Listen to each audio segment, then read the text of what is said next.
Hello बच्चों, नमस्कार। स्वागत है आप सभी का एससीबी में। मैं आशा करता हूं आप सभी बहुत अच्छे होंगे और अपने बोर्ड की परीक्षा की तैयारी बहुत अच्छे से कर रहे होंगे। मेरे द्वारा जो भी आपको कंटेंट यहां दिया जा रहा है वो बोर्ड के पॉइंट ऑफ व्यू से बहुत ही ज़्यादा महत्वपूर्ण है। अगर आपको विश्वास नहीं है तो आप किसी पिछले साल के बच्चे से जाके पूछ लेना। अगर नहीं है तो आप बोर्ड के एग्जाम में जब बैठोगे तो आपको खुद देखने को मिल जाएगा और अगले साल आप अपने भाई बंधुओं को जरूर बताओगे कि इस चैनल से जुड़ जाओ, यहाँ से हमने पढ़ा, बहुत अच्छा नंबर आया। ठीक है, इसीलिए आप ये मौका ना गवाओ।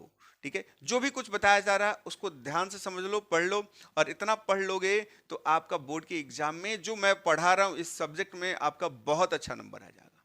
ठीक है, तो चलो अपने कंटेंट की तरफ हम लोग बढ़ते हैं, आज के क्लास की तरफ बढ़ते हैं। उससे पहले मैं आपको बता दूं, आप सभी जानते भी हो कि इस पे प्रत्येक चैप्टर का वन शॉट स्टार्ट हो चुका है, जिसमें हम लोग पहले इसके पिछले वाले क्लास में देखें तो संधारित्र तथा प्रावैद्युत का वन शॉट देखे थे, और उसमें आपको बताया गया था कि इस चैप्टर में संधारित्र तथा प्रावैद्युत के चैप्टर में हम संधारित्रों के संयोजन की बात करें तो उससे एक क्वेश्चन जरूर देखने को मिलता है।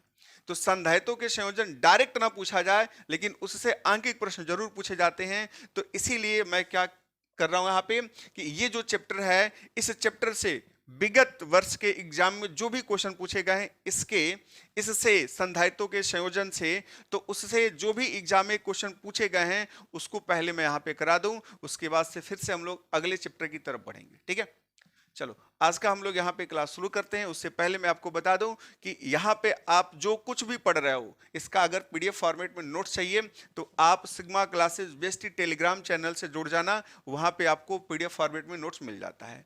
ये आपका बारकोड है, या आप सर्च करके भी sigma classes best Telegram channel से जुड़ सकते हो। ठीक है, चलो हम लोग अपना आज का क्लास शुरू करते हैं, और आज के क्लास में देखेंगे आंकिक प्रश्न। और ये जो आंकिक प्रश्न है आपके बोर्ड के एग्जाम में देखना बहुत ही ज्यादा हेल्पफुल होंगे, क्योंकि ऐसे ही आंकिक प्रश्न पूछे जाएंगे। मैं ये नहीं कर रहा हूं कि जो मैं बता रहा हूं यही हूबहू क्वेश्चन पूछा जाएगा, लेकिन याद रखना जो यहाँ पे प्रोसेस बताया जाएगा उस क्वेश्चन को सॉल्व करने का, वही प्रोसेस आपका अगले क्वेश्चन का किसी भी तरीके का क्वेश्चन दिया हो उसको सॉल्व करने का भी होगा। ठीक है, तो आप यहां से कंटिन्यू बने रहो और अपने मित्रों को भी बताओ। यहाँ पे सारी जो व्यवस्था है सारे बच्चों के लिए है भाई, तो अपने मित्रों को भी बताओ और अपने मित्रों को भी लाभान्वित कराओ इस वीडियो के माध्यम से कि वो भी अच्छा नंबर लाए। ठीक है, तो चलो हम लोग अपना अगला यहाँ पे जो हमारा क्वेश्चन है उसको लेते हैं। ठीक है, आज का अपना पहला क्वेश्चन देखो बोर्ड पे आ चुका है, और ये क्वेश्चन बहुत ही जबरदस्त है। ठीक है, आप देख लेना, जाके आपके पास अगर प्रीवियस ईयर क्वेश्चन पेपर होगा तो देख लेना ये क्वेश्चन आपके प्रीवियस ईयर क्वेश्चन पेपर में से ही है। ठीक है, तो जो पीछे पूछा गया उसी को लेकर आए हैं हम, ताकि आप समझ जाओ कि कैसे कैसे सांख्यिक प्रश्न बनते हैं, और क्वेश्चन का पैटर्न भी समझ जाना आपको। ठीक है, यहां पे लिखा गया है, क्वेश्चन देख लो, ये कह रहा है क्वेश्चन कि कह रहे किसी चालक की वैद्युत धारिता से क्या अभिप्राय है। तो आपको चालक की वैद्युत धारिता का परिभाषा दे देना है। जो आप देखोगे इस चैप्टर के सबसे पहला जो वीडियो है, पहला जो टॉपिक है वो यही बताया गया था, किसी चालक की वैद्युत धारिता से क्या अभिप्राय है। ठीक है, तो वहां से आप जाके वो जो आपका कंटेंट बताया गया है वहां से इसकी परिभाषा को देख लेना। ठीक है, मैं सिर्फ आंकिक प्रश्न को यहां पे सॉल्व करा रहा हूं। ठीक है, तो यहां पे कह रहे दिए गए चित्र में ए एवं बी के मध्य तुल्य धारिता 2 माइक्रोफैरड है, तो संधारित्र सी की धारिता ज्ञात कीजिए। देखो ए और बी के मध्य तुल्य धारिता दे दिया गया 2 माइक्रोफैरड है, तो सी का मान पूछ रहा है। जब सी का मान पूछ रहा है तो सबसे पहले क्या करेंगे, सबको इसको पहले जोड़ना होगा। तो जोड़ने का तरीका आपको बताया गया था कि संधारित्रों को जोड़ने का जो तरीका होता है दो होता है, एक श्रेणी क्रम, दूसरा समांतर क्रम। और श्रेणी और समांतर क्रम आपको पहचानने का तरीका बताया गया था। तो इसमें ध्यान से देखो, एक क्रम पकड़ते हैं, एक कोना कोई पकड़ लो और उधर से जोड़ना स्टार्ट करो संधारित्रों को। अगर आपको यहाँ पे जोड़ने में कोई दिक्कत हो तो नामकरण कर लो। इसको हम मान लेते हैं C1 है, इसको मान लेते हैं C2 है, ये जो दिया हुआ है ये आपका क्या है, C3 है, और यहाँ पे जो दिया है ये आपको क्या मान लेना है, C4 ले लेना। ठीक है, हमारे पास 4 संधारित्र हैं, ये पांचवा तो आपका C है जिसका मान हमसे पूछ रहा है। तो आप करोगे क्या, इस कोने से जोड़ो, जब जोड़ना स्टार्ट करोगे तो आपको पता चलेगा कि जब हमने आपको बताया किसी भी संधारित्र की बात करें कि पहला प्लेट एक बिंदु से जुड़ा हो और उसका दूसरा प्लेट किसी दूसरे एक बिंदु से जुड़ा हो तो उसको कहते हैं वो समांतर क्रम में जुड़ा है। किस क्रम में जुड़ा है? समांतर क्रम में। तो समांतर क्रम में यहां भी देखो, ये जो C3 और C4 जो दिख रहा है आपको, इसका देखो, ये एक प्लेट एक बिंदु से मैंने इसके एक दूसरे प्लेट से जुड़ा है, ठीक है। और यहां पे देखें, इसका अगर इसको पहला मानते हो तो इसको पहला, एक ही साइड से देखें, एक ही वायर के माध्यम से जुड़े हैं, ये भी एक ही वायर के माध्यम से जुड़ा है। इसका मतलब क्या है? ये दोनों के दोनों क्या बनाए हैं? समांतर क्रम बनाए। जब समांतर क्रम बनाए हैं तो इसको जोड़ेंगे तो समांतर क्रम में कैसे बताया गया है? अगर कोई संधारित्र मान लो C1 है और दूसरा क्या है? C2 है और समांतर क्रम में है तो डायरेक्ट उसको जोड़ा जाता है। तो गणित का हम साधारण बीजगणित का नियम लगाते हैं। तो फिगर में ज्यादा सोचना ही है नहीं है। ये दोनों समांतर क्रम, तो 2 माइक्रोफैरड, ये भी 2 का, 2 क्या होगा? 4 का हो जाएगा। तो ग्राफ आप और बना सकते, इसको छोटा कर सकते हो। ये ए पॉइंट है, ये आपका सी है। क्लियर? अब देखना, ये वाला जो पॉइंट है, ठीक है, अब यहां से ये चलेगा और ये दोनों जुड़ गए। जब जुड़ेंगे तो क्या है? एक संधारित्र बनाएगा और दो क्या होगा? 4, क्योंकि ये दोनों के दोनों क्या है? समांतर क्रम में है। तो ये क्या होगा? 4 म्यू एफ बनाया, ठीक है, जिसको हम लोग किससे इंडिकेट कर सकते हैं? C डैश से।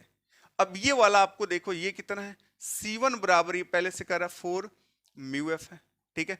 अब देखो, ये दोनों जुड़ के एक बना लिया और पहले से यहां से एक जुड़ा हुआ था। अब आपको ध्यान से देखना है, ये C2 कितना है? 2 म्यू एफ का। अब देखोगे इस वायर को जरा ध्यान से देखना, ये जो वायर चल रहा है इसके साथ ये देखो, ये मुड़ के जाए चाहे सीधे जाए, ठीक है, सीधे हम इसको लेके जाएं चाहे बेंड करके ले जाएं, कोई फर्क नहीं पड़ेगा। तो यहां से देखो, इस संधारित्र का C1 का ये दूसरा प्लेट C डैश के पहले प्लेट से जुड़ा है, यानी कि कौन सा क्रम? एक ही वायर से कनेक्टेड है ये। तो ये कौन सा क्रम होगा? ये हो जाएगा आपका श्रेणी क्रम। क्या होगा? श्रेणी क्रम। तो श्रेणी क्रम में कैसे जोड़ते हैं? 1 अपान के रूप में जोड़ते हैं। तो आप यहां लिख सकते हो, ध्यान देना, आप यहां लिख सकते हो, ये जो पॉइंट है कि यहां लिख सकते हैं C1 व C डैश, C1 व C डैश किस क्रम में है? श्रेणी क्रम में है, श्रेणी क्रम में है। जब ये आपके श्रेणी क्रम में है तो कैसे जुड़ेंगे भाई? आप यहां पे लिख सकते हो 1 अपान C डबल डैश, क्योंकि हम इन दोनों को जोड़ेंगे तो एक दूसरा वैल्यू देगा और श्रेणी क्रम में है तो 1 अपान के रूप में देगा।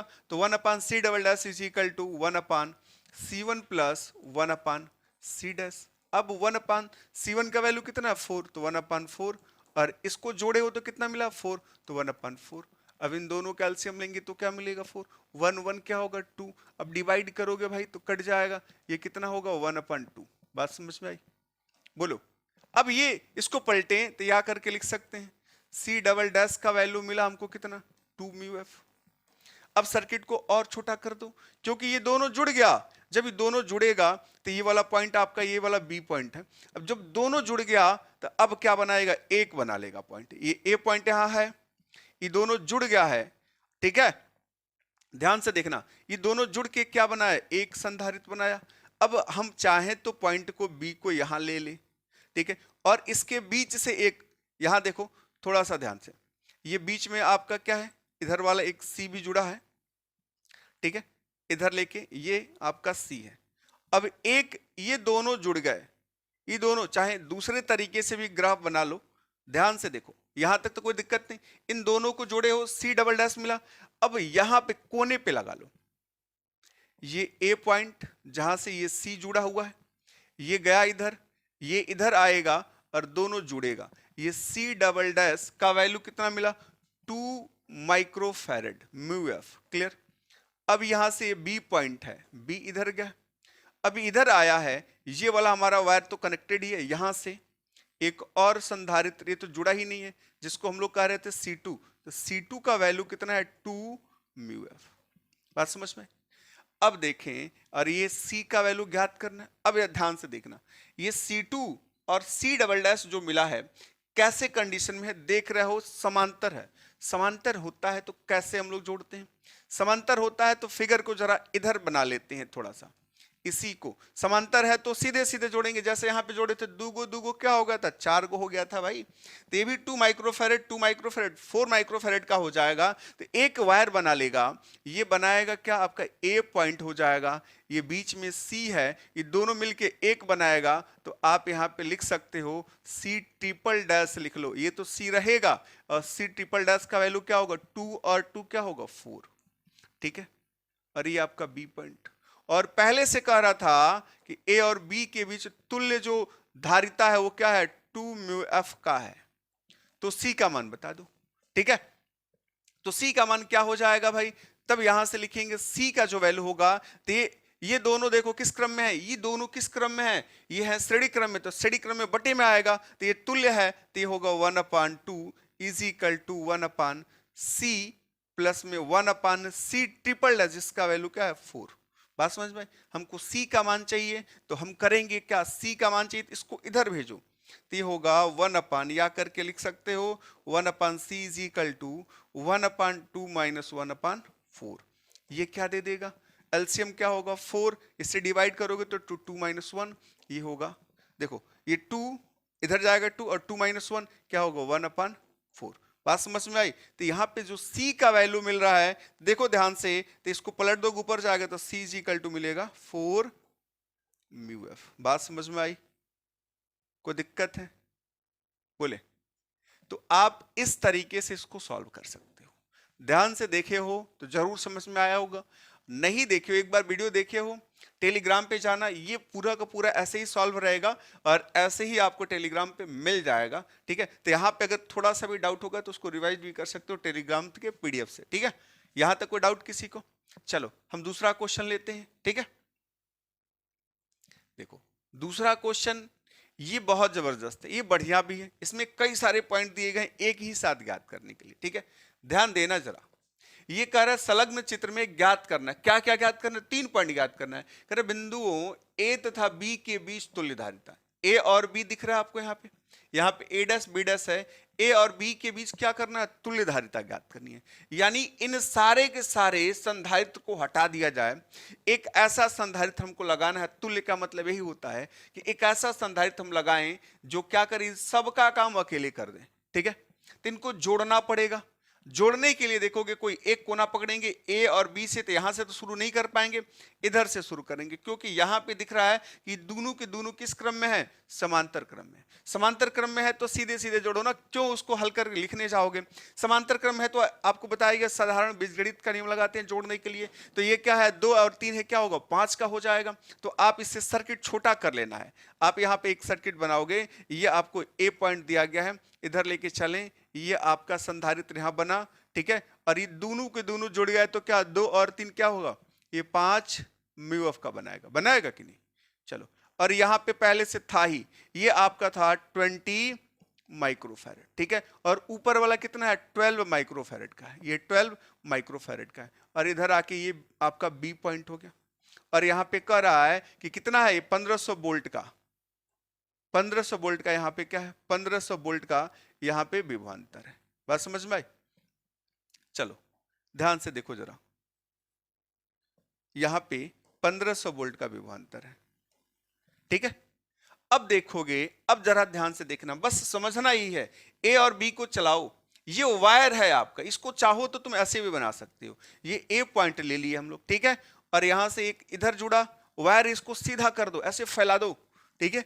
ऐसे जब फैलाओगे तो क्या होगा, ये सीधा सीधा हो जाएगा, ये ऐसे जाएगा, जाएगा कि नहीं, ये बी पॉइंट हो गया। और कह रहे इन दोनों के बीच हम क्या किए, 1500 वोल्ट का विभवांतर लगाए हैं, इन दोनों ए और बी के बीच यहां है, ऐसे बना सकते हैं इस ग्राफ को। तो इसका वैल्यू कितना है 12 है, हम जोड़ के लाए, ये क्या है 5 है, और ये क्या है 20 है। आप ऐसे भी बना सकते हो, ठीक है। तो ऐसे बना लोगे तो एक कैसा दिख रहा है भाई, इस तो श्रेणी क्रम में दिख रहा है, तीनों के तीनों श्रेणी क्रम में है। जब श्रेणी क्रम में है तो हम क्या करेंगे, 1/, के रूप में जोड़ते हैं। जब 1/, के रूप में जोड़ोगे तो यहाँ पे पहले का आंसर क्या मिल जाएगा, ये 1/c इज इक्वल टू, तीनों को जोड़ दो, ये हो जाएगा 1/12 प्लस 1/5 प्लस 1/20। क्लियर। अब इसको सॉल्व करोगे तो इन तीनों का एलसीएम कितना होगा, 12, 5, 20 का एलसीएम हो जाएगा 60। अब 12 पचे क्या होगा 60, और 5 बारह क्या होगा 60, अब यहां से 20 तिहाई क्या होगा 60, बात समझ में भाई। 12 3 15 5 20 हो जाएगा, तो ये आप यहां से लिखोगे 1/c इज इक्वल टू, ये मिलेगा 20 बटे में क्या होगा 60, बात समझ में। यहां तक किसी को कोई डाउट है? इसको डिवाइड करोगे तो ये होगा क्या 1/3, इसको पलट दो ये ऊपर जाएगा तो c इज इक्वल टू मिलेगा 3 माइक्रोफैरड। देखो पहले का आंसर तो मिल गया, तुल्य धारिता तो हम लोग याद कर चुके भाई कि A और B के बीच क्या होगा, जो तुल्य धारिता हो गई वो कितनी हो गई 3 माइक्रोफैरड की हो गई। यानी कि एक और सर्किट यहां पे तैयार कर सकते हैं, सीधे सीधे ये A पॉइंट ले लें, अकेले आपका संधारित्र ये मिलेगा, ये B पॉइंट है, और कह रहा है इनके बीच विभवांतर की बात करें तो 1500 वोल्ट का है, ठीक है। और ये जो C मिला है ये कितने का मिला है, 3 माइक्रोफैरड। देख लो 3 माइक्रोफैरड का मिला है, यहां तक कोई कंफ्यूजन? अब ये जब होगा तो ये कह रहा है 2 माइक्रोफैरड, पहला तो हम लोग हल कर लिए, दूसरा कह रहा है 2 माइक्रोफैरड धारिता के संधारित्र के प्लेट के बीच विभवांतर, इसके बीच विभवांतर ज्ञात करना, यानी A डैश B डैश के बीच विभवांतर। A डैश B डैश के बीच विभवांतर की बात करोगे, विभवांतर कब समान होता है, जब सारे के सारे संधारित्र समांतर क्रम में जोड़े जाते हैं तो सभी संधारित्रों का विभवांतर समान होता है, लेकिन उसमें जाने वाले जो आवेश होते हैं वो धारिता के ऊपर डिपेंड करते हैं, ठीक है, बताया गया था उस समय, ठीक है, जब हम लोग क्लास कर रहे थे तब। तो इन दोनों के बीच का जो विभवांतर होगा समान होगा, तो हम क्यों ना करें कि अकेले इसके और इसके, देख रहे हो कि यहाँ पे क्या 5 माइक्रोफैरड की बात कर रहे हैं हम, तो यहाँ पे जब विभवांतर ज्ञात करोगे तो वही आएगा यहाँ पे। तो आप यहाँ पे 2 माइक्रोफैरड धारिता के संधारित्र के प्लेटों के बीच विभवांतर ज्ञात करने जा रहे हो, तो आप कुल आवेश ज्ञात कर लो कि कितना इसमें आवेश आएगा, इसमें कितना आवेश आएगा, इसमें कितना आवेश आएगा।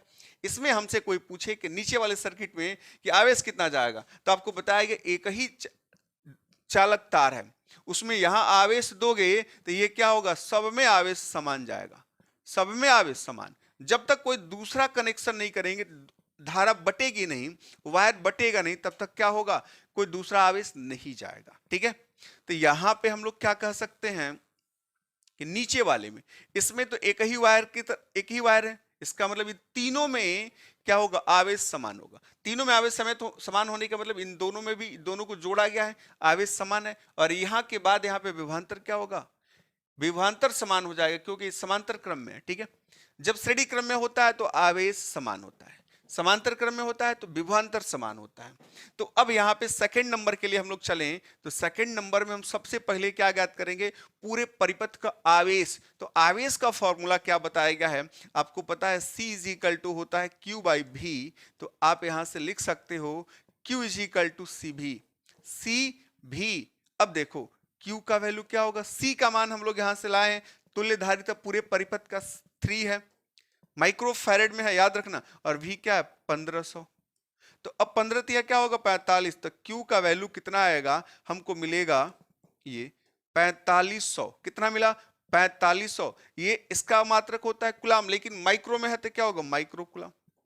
चलो अभी Q का मान मिला है, लेकिन हमको 2 माइक्रोफैरड धारिता के संधारित्र के प्लेटों के बीच विभवांतर ज्ञात करना है। अब चलें, यानी कि 5 कहो या 2 कहो, बात एक ही है। अब इसमें हम विभवांतर की बात करेंगे, ठीक है। अब विभवांतर क्या हो जाएगा, मान लेते हैं कि इनके बीच विभवांतर क्या है, V डैश है। माना कि विभवांतर क्या है, V डैश है, तो V डैश बराबर क्या हो जाएगा। अब देखो V डैश बराबर क्या होगा, आप जैसे लिखे हो C is equal to Q by V, तो V डैश बराबर क्या होगा, ये Q बाई C, तो Q तो सब में समान जा रहा है, तो आप क्या लिखोगे, Q बटे में C डैश का मतलब यहां पे क्या है 5 माइक्रो कुलाम है, कितना 5 माइक्रोफैरड। तो आप क्या लिखोगे, V डैश बराबर Q का वैल्यू कितना 4500 बटे C डैश का वैल्यू 5, काटोगे तो कितने बार में कट जाएगा, V डैश बराबर क्या होगा 9 पचे 45, ये कितने बार में कटा भाई 9 बार में, ये कटा, डबल जीरो उतारोगे तो ये मिलेगा 900 वोल्ट। क्लियर, कोई डाउट है? तो यहां पे कह सकते हैं कि 2 माइक्रोफैरड कहे या 3 माइक्रोफैरड कहे, दोनों में क्या होगा, यहां पे विभव जो होगा समान होगा। क्यों? क्योंकि दोनों के दोनों किस क्रम में जुड़े हुए हैं? ये जुड़े हुए हैं हमारे समांतर क्रम में। समांतर क्रम में कोई भी संधारित्र जुड़ा होगा, उनके बीच का जो विभवांतर होता है वो समान होता है। श्रेणी क्रम में अगर जुड़ा होता तो विभवांतर कभी समान नहीं होता, उसमें आवेश समान होता है। बात समझ में आई? यहां तक दूसरा बन गया। अब आपसे कह रहा है कि 3 माइक्रो फैरेड धारिता के संधारित्र पर आवेश। अब बाबू यहां पे आवेश पूछने लगा। किस पे आवेश पूछ रहा है? 3 माइक्रो फैरेड पे। अब आवेश पूछ रहे हैं, सीधा सीधा आवेश ज्ञात कर सकते हैं। यहां पे देख लो, यहां पे इसका विभवांतर कितना है? इसका विभवांतर लो चाहे इसका विभवांतर लो, दोनों का विभवांतर क्या होगा? 900 वोल्ट होगा। अब इसमें तो ये दिया हुआ है 3 माइक्रो फैरेड है। जब ये 3 माइक्रो फैरेड दे दिया है तो हम क्या कर लें भाई, इसको ये थर्ड नंबर वाले को यहां पे सॉल्व कर दे रहे हैं। ठीक है, दूसरा पेज लेंगे, आपको थोड़ा सा दिक्कत होगी। तो ये थर्ड नंबर एक लाइन का है। ठीक है, क्यों? यहां पे क्या पूछ रहा है? संधारित्र पे आवेश। क्या पूछ दिया? आवेश। तो आवेश पूछ रहा है तो यहां पे क्या अकेले लिख रहे हो? इसको क्यू डैश ले लें, क्योंकि संपूर्ण को लिखे हैं क्यू, तो उसको क्यू डैश मान लें, Q1 मान लो, जो मानना है मान लो, कुछ अलग ले लो। तो क्यू डैश बराबर, क्यू बराबर क्या होता है? C इंटू भी। C इंटू भी, तो C यहां पे दिख रहा है, इसको क्या मान सकते हो? C का वैल्यू कितना दिया है? 3 माइक्रो फैरेड, जिसके बारे में पूछ रहा है उसी पे घात करें, इंटू भी डैश। भी डैश क्या हो गया यहाँ पे? 900 हो गया, क्योंकि इसका विभवांतर तो यही है 900। अब यहाँ पे क्या लिखोगे? क्यू डैश 29 27 ये होगा 2700, होगा कि नहीं? ये मिलेगा आपको माइक्रो कूलम। समझ में आया? तो ये आपका ये पहले का आंसर, यहां दूसरे का आंसर, क्लियर। और ये आपका रहा तीसरे का आंसर। बात समझ में आई? तो इस तरीके के क्वेश्चन है। ये जो क्वेश्चन पूछा गया, इतना आपको करोगे तो ज्यादा नहीं मिलेगा, 3 नंबर मिलेगा, नहीं तो 5 नंबर में, किसी में पूछा जा सकता है, 3 नंबर में या 5 नंबर में। ठीक है, चलो यहां तक किसी को कोई कंफ्यूजन? चले, अगर थोड़ा भी डाउट होगा जरूर बताना। टेलीग्राम पे भी मैं सोच रहा हूं आपको मैसेज करने के लिए फ्री कर दिया जाए, ताकि आपका डाउट वहां पे लिया जा सके। ठीक है, लेकिन और भी बच्चों को बताओ, ज्यादा बच्चे जुड़ चुके हैं, आप भी उसमें जुड़ो और अपने मित्रों को बताओ, ताकि वो भी जुड़ जाएं। और जुड़ोगे, जितना आप ज्यादा से ज्यादा संख्या में जुड़ोगे, उतना ही ज्यादा आपका भी बेनिफिट होगा। क्योंकि आप जब अच्छे से करोगे तो हमको भी अच्छा लगेगा, और हमको अच्छा लगेगा, मैं और भी अच्छा करूंगा आपके लिए। ठीक है, चलो आगे बढ़ते हैं अगले क्वेश्चन की तरफ। देखो ये वाला क्वेश्चन देखो क्या कर रहा है? कर रहा है संलग्न चित्र में ए एवं बी के बीच तुल्य धारिता ज्ञात करनी है। ए यहां लिखा गया, बी यहां लिखा गया। अब इसमें देखना, ये थोड़ा सा कॉम्प्लिकेटेड सर्किट है, थोड़ा ध्यान से देखना पड़ेगा। ठीक है, करे ए और बी के मध्य क्या करना है भाई? तुल्य धारिता ज्ञात करनी है। और ए और बी के मध्य 15 वोल्ट की बैटरी जोड़ दे तो संधारित्र पर आवेश की मात्रा पूछ रहा है। अब बहुत ही कठिन तो नहीं है, आसान है, लेकिन पहले आप ज्ञात करना सीखो। ठीक है, इस तरीके के कभी भी सर्किट दिए जाएं तो आपका दिमाग तुरंत जाना चाहिए व्हीटस्टोन सेतु पे। किस पे जाना चाहिए? व्हीटस्टोन सेतु पे जाना चाहिए। व्हीटस्टोन सेतु में आपको बताया गया होगा, देखो व्हीटस्टोन सेतु प्रतिरोधों के लिए भी, वो प्रतिरोधों के लिए बताया गया था, लेकिन संधारित्र पे भी लागू होता है। किसी भी सर्किट पे वो लागू हो जाएगा, ध्यान देना। आपको व्हीटस्टोन सेतु बताया गया होगा, तो व्हीटस्टोन सेतु में बताया गया था, मान लो ये ए पॉइंट है, ये बी पॉइंट है, सी पॉइंट है, क्या डी पॉइंट, और एक विकर्ण से हम इसमें बैटरी जोड़ दिए थे। ठीक है, और दूसरे विकर्ण से क्या जोड़ा गया था? एक धारा मापी। क्या जोड़ा गया था? एक धारा मापी। ठीक है, अब देखोगे जब बैटरी से हम लोग धारा प्रवाहित करते हैं, जब बैटरी से हम लोग धारा इसमें क्या करते हैं? प्रवाहित करते हैं, तो ये क्या होता है? इधर से धारा प्रवाहित होती है। तो आपको उसमें बताया गया था, इसका नाम रखा गया था पी क्यू आर और एस। तो इसमें बोला गया था जब हमारा व्हीटस्टोन से तो संतुलित हो। संतुलित कब होगा? कि जब इनमें P by R is sorry P by Q is equal to R by S, ये दोनों का अनुपात, और इन दोनों का अनुपात एक दूसरे के क्या हो? बराबर होता है, तो कहते हैं हमारा सेतु क्या संतुलन की अवस्था में है। और जब संतुलन की अवस्था में होता है तो इसमें कोई धारा प्रवाहित नहीं होती है, यानी इसमें जो भी लगा होगा, मान लो ऐसे प्रतिरोध लगा होगा, तो भी आपको काउंट नहीं करना, मान लेना है कि वहां पे कुछ है ही नहीं।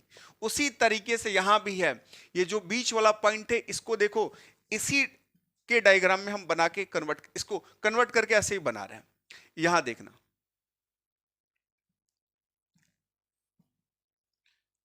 ध्यान देना जरा।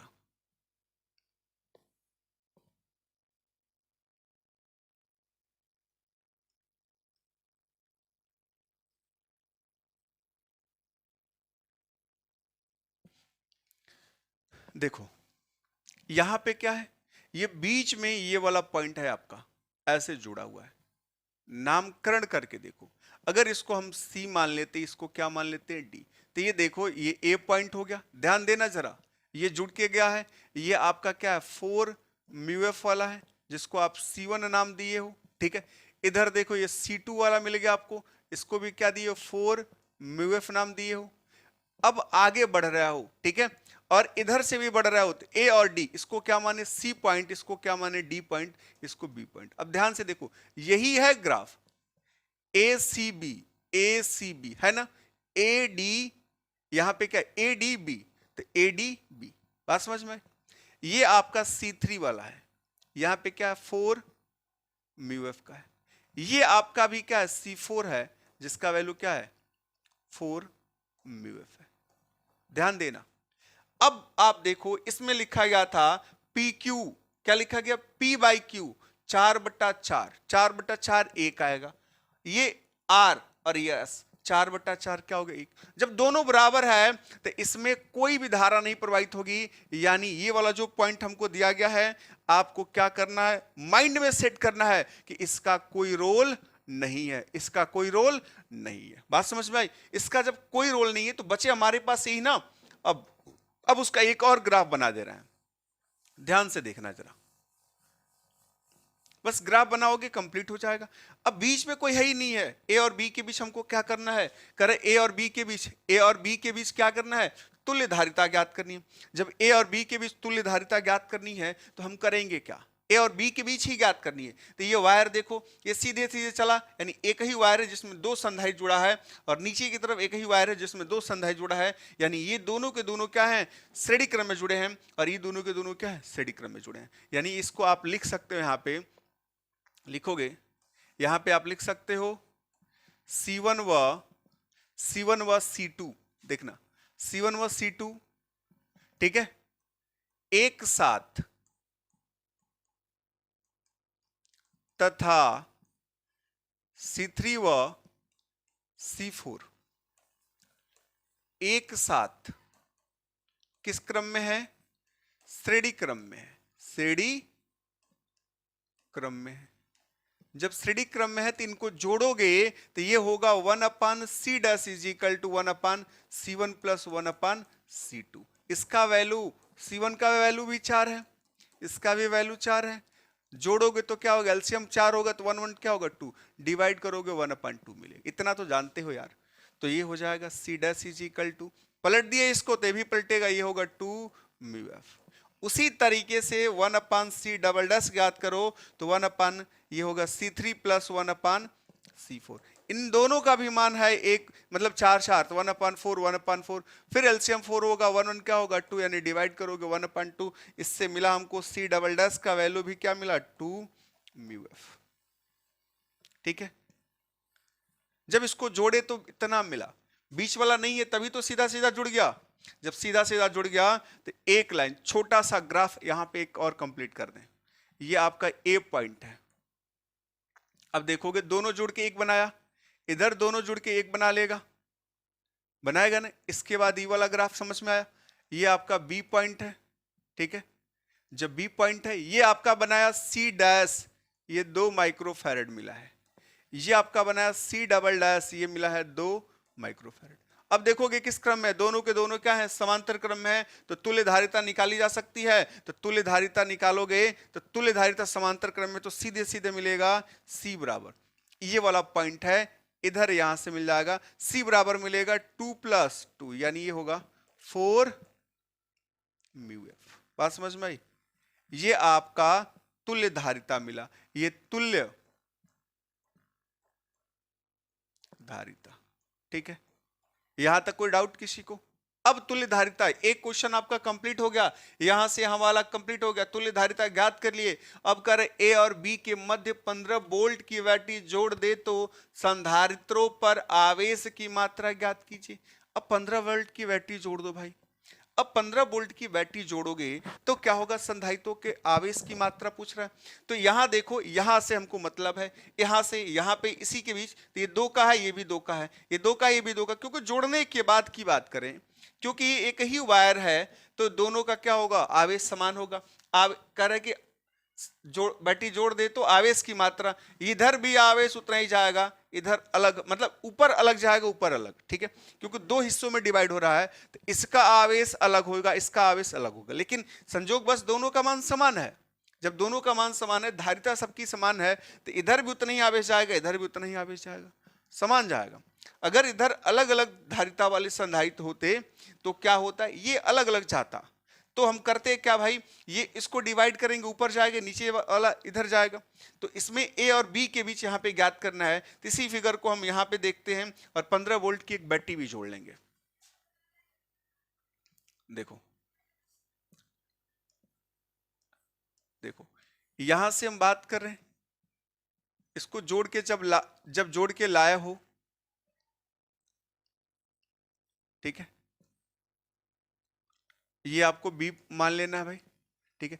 अब बैटरी भी जोड़ना चाहते हो तो यहाँ पे ध्यान देना, इधर हम बैटरी लेके गए, एक बैटरी लिए और इस बैटरी को हम ए और बी के साथ कनेक्ट कर दिए, ये ए पॉइंट, ये क्या हो गया आपका बी पॉइंट, ये प्लस सिरा, ये माइनस सिरा। अब ये भी आपको मिला था सी डैश बराबर मिला था 2 म्यू एफ का, ये भी मिला था सी डबल डैश, इसको भी जोड़े थे 2 म्यू एफ का मिला था, जब दोनों समान मिल गया था, ठीक है।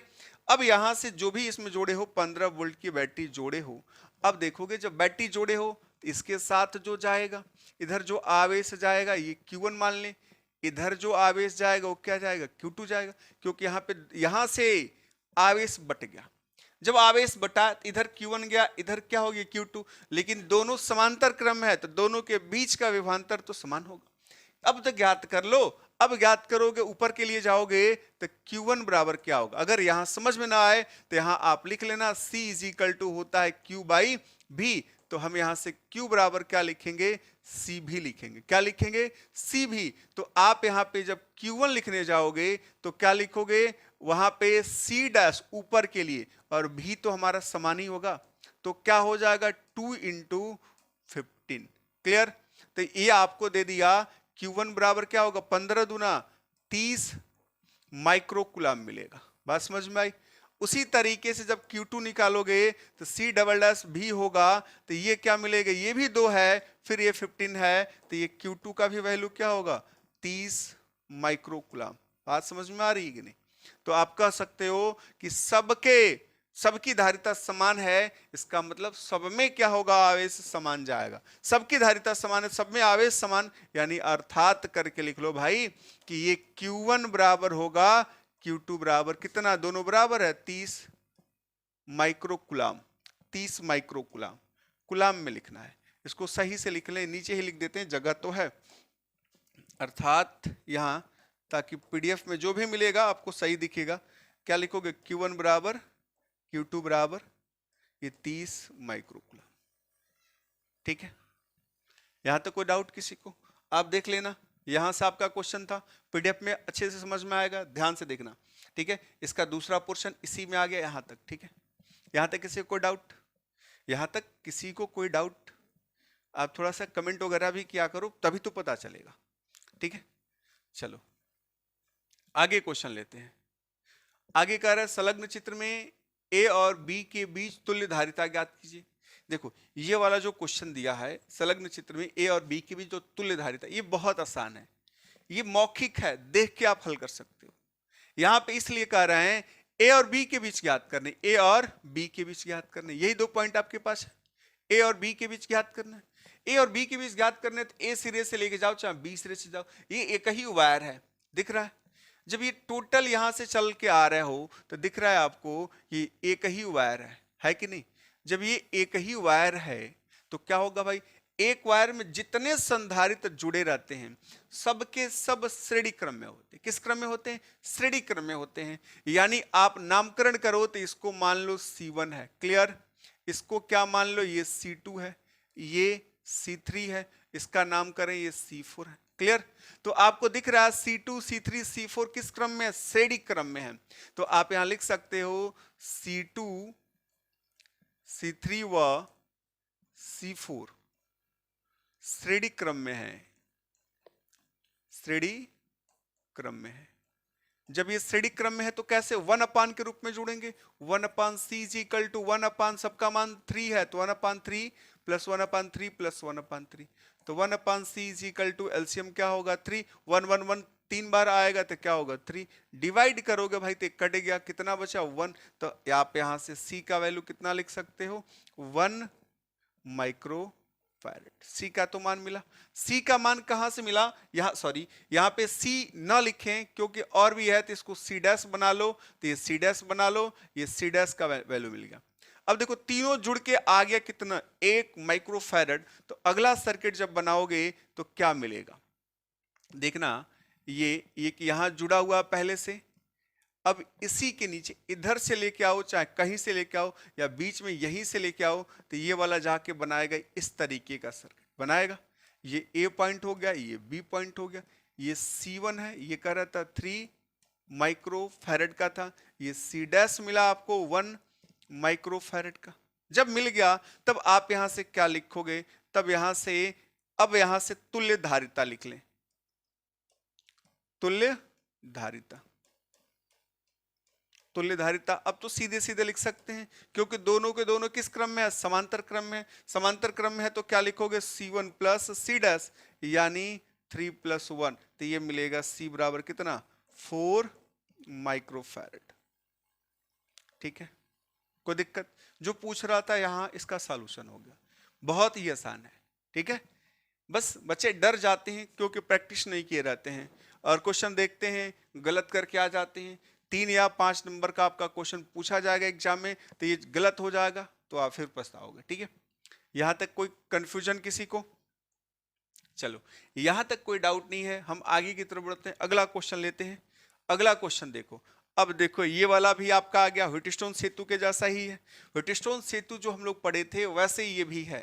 ठीक है, तो वैसे ही कैसे पता चलेगा, देखो इसका ये संधारित्र आपको दिख रहा है, इसका पहला सिरा देखो इधर से आया हुआ है ना जी, अब ये वाला वायर ऐसे चलते गया और इसका दूसरा सिरा देखो यहां आके जुड़ा है, तो आप कह सकते हो इसका दूसरा इसके पहले से जुड़ा है, इसका दूसरा इसके पहले से जुड़ा है ना, इसका दूसरा इसके पहले से जुड़ा है, यानी कि ये किस क्रम में हो गया, श्रेणी क्रम में। उसी तरीके से इसका देखना, इसका दूसरा इसके पहले से जुड़ा है, ये भी आपका क्या श्रेणी क्रम बनाया, तो ये ऊपर वाला भी श्रेणी क्रम, नीचे वाला भी श्रेणी क्रम, और ये भी संतुलन में आ जाएगा, नीचे वाला भी संतुलन में आ जाएगा। व्हिटस्टोन सेतु के आधार पे P/Q is equal to R/S से जब देखोगे तो ये संतुलन में आएगा, जब संतुलन में आ जाएगा तो आपको सीधे सीधे दिख रहा है कि बीच वाला क्या है, डमी है आपका, उसका कोई काम नहीं है, उसको बीच वाला 8 माइक्रोफैरेड के जो आपके संधारित्र की बात करें उसको निकाल के फेंक दो तो भी आपका सर्किट ऐसे ही काम करेगा। ठीक है, तो हम करेंगे क्या, इसको भी जोड़ लें, किस क्रम में जोड़ोगे, श्रेणी क्रम में, यहां लिख देते हैं, इसको बहुत शॉर्ट में कर लेंगे, ये भी श्रेणी क्रम में है, ये भी आपका क्या है, श्रेणी क्रम है कि नहीं।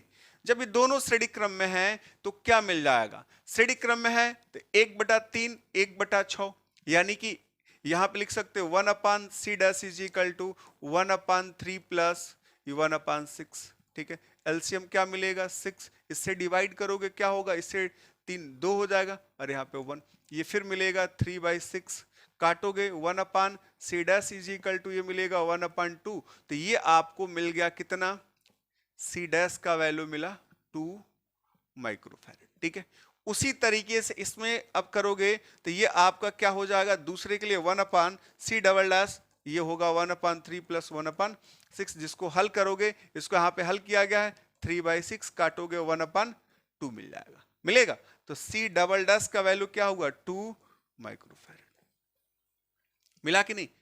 अब यहाँ पे अब दोनों को जोड़ लिए, एक सर्किट ये ए पॉइंट का हो गया, अभी दोनों जब जुड़ा है तो एक नीचे आया एक ऊपर आया है, देख रहे, तो एक ऊपर गया तो ये वाला सर्किट ऐसे बनेगा, बात समझ में आ रही है, क्यों, ये ऊपर वाला ये ऊपर चला गया, ये नीचे वाला नीचे चला गया, ये तो 8 वाला तो डम्मी था, उसका कोई काम ही नहीं था, तो उसको क्यों जोड़े भाई हम, ये तो पहले ही समझा चुके हैं पहले वाले क्वेश्चन में। तो ये वाला आपका जो पॉइंट हुआ C डैश, ये कितने का है 2 μF का है, ये C डबल डैश कितने का है 2 μF का है, और ये आपका B पॉइंट है, कर रहा है ए और बी के बीच तुल्य धारिता ज्ञात करनी है। अब देखो ये सी डैश और सी डबल डैश किस क्रम में है भाई, इसका पहला इसके पहले से जुड़ा है, दूसरा इसके दूसरे से जुड़ा है, समांतर क्रम है। समांतर क्रम है तो सीधे सीधे हम लोग इसका बना सकते हैं, ये सीधे सीधे जुड़ के क्या बना लेगा भाई, ये साधारण गणित का रूल लागू होगा इसमें, तो 2 और 2 क्या होगा 4, ये बनाएगा कितना, ये 4 म्यू एफ बनाएगा। कितना बनाएगा 4 म्यू एफ बनाएगा। तो आप यहां पे लिख सकते हो, यहां पे क्या लिखोगे, तुल्य धारिता, तुल्य धारिता कितनी हो जाएगी, C इज इक्वल टू, दोनों को जोड़ो C डैश और C डबल डैश को, 2 + 2 ये हो जाएगा 4 म्यू एफ। बात समझ में आ रही है, यहां तक किसी को दिक्कत। देखो कुछ क्वेश्चन ऐसा था का जो नहीं समझ में आएगा, सबके सब आसान क्वेश्चन रहते हैं, ये सारे के सारे बोर्ड में ही पूछे गए क्वेश्चन है, ठीक है। तो बोर्ड में जो क्वेश्चन पूछे गए हैं उसी तरीके से आपसे भी पूछे जाएंगे, आपके लिए कहीं और से क्वेश्चन नहीं बन के आएगा, जो पूछा गया है उसी में 2-4 अंक इधर उधर करके पूछा जाएगा। तो प्रोसेस आपको आना चाहिए, बाकी किसी चीज पे ज्यादा फोकस नहीं करना आपको, ठीक है। अभी नहीं कि बहुत बड़ा बड़ा क्वेश्चन तुम देख के जाओ एग्जाम में, लड़े ही नहीं, फंसे ही नहीं कोई क्वेश्चन, तो कैसे ये काम चलेगा। तो 3 से 5 नंबर में ये क्वेश्चन आपको देगा, तो जितना आप थ्योरी पे रट के जाते हो, फोकस करते हो, उससे ज्यादा कहीं ये आंकिक प्रश्न आपको देगा। 2-4 क्वेश्चन और भी मैं आपको बताऊंगा, देख लेना, एग्जाम में उसी से क्वेश्चन बनने वाला है। ये वाला जो है आपका बनेगा, और फिर इसके बाद वाला जो क्लास लिया जाएगा तो उसके बाद बताया जाएगा कि उसका क्वेश्चन कैसे बनता है, ठीक है। तो चलो यहां तक किसी को कोई संदेह हो तो आप जरूर बताओगे, अगर नहीं है तो बहुत अच्छा है, ठीक है।